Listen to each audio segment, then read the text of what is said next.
You want to have a state which is militarily very assertive,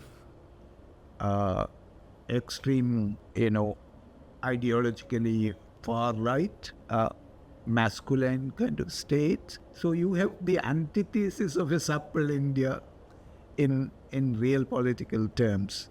I was listening to you, one of your speeches, and you said that we need a softer India. And also, you're saying that humanity needed to be on the forefront when you talk about international affairs.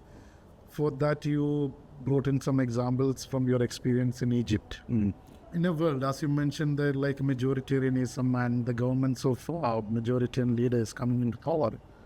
How is it possible? Because today itself, when Modi, Prime Minister Modi was visiting Donald Trump, the whole narrative was building around in social media was Modi as a powerful leader. While the reality on the ground is that Trump is trying his level best to put forward all the tariffs on India and trying to increase the tariffs also. He's talking about reciprocal tariffs. So where does this idea of humanity and the softer countries we can place, we can talk about? I think that reference is basically to what I was speaking about in terms of what Professor Ananthamurthy was saying. Yes. When he came to Delhi, that was his last visit to Delhi. He was undergoing dialysis, etc. And then in between he came. That was 2014, when everyone was talking about the requirement to have a strong government, a strong leader to come to power. That wish was already expressed, and we all know who is going to come to power by that time. So he said, I came to Delhi to tell the nation that this quest for a strong India is something that I really fear about, because that kind of a strong India, destroys all of its diversity. I wonder what he was using a supple India. I want a supple India, a flexible India, where its federalism, its languages, its religious traditions, its diversity as such can survive. Nobody is putting everything together in a violent, forceful manner to create a strong India. The strength of India lies in these kinds of diversity. Yes. And it has to be, its leadership has to be, its culture has to be receptive to its diversity. So this kind of a call to the nation coming from a writer of his stature, that's a writer's wish, actually. This realpolitik calculations of states and leaderships are something entirely different,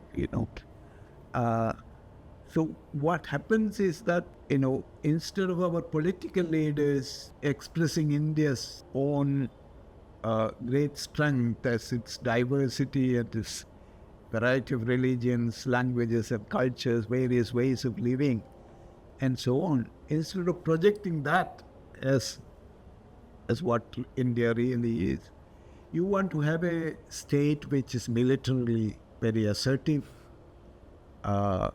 extreme, ideologically far right, masculine kind of state. So you have the antithesis of a supple India in real political terms happening in front of us. That in itself is, we have seen that kind of concentration of power.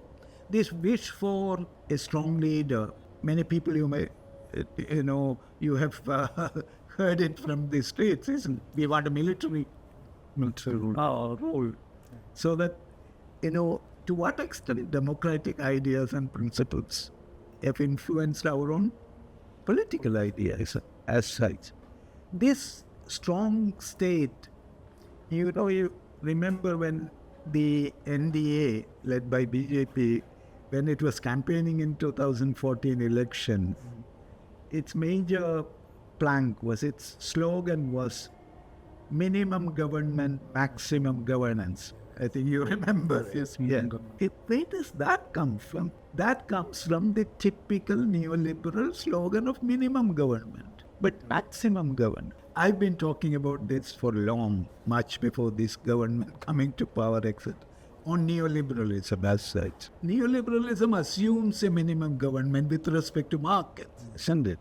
Don't interfere in the free trade argument and so on and so forth. But historically, what was happening? For minimum government thesis to be implemented in the economic sense, a maximum government was installed. In Chile, for example, Allende was removed and General Pinochet, a military dictator, was installed. In order that minimum government works, okay? This is true with Reagan, Thatcher, in established democracies. That was what was happening. Strong leaders. So Indian transformation along those lines was arguing for a strong leader, where you have the market forces having all its say.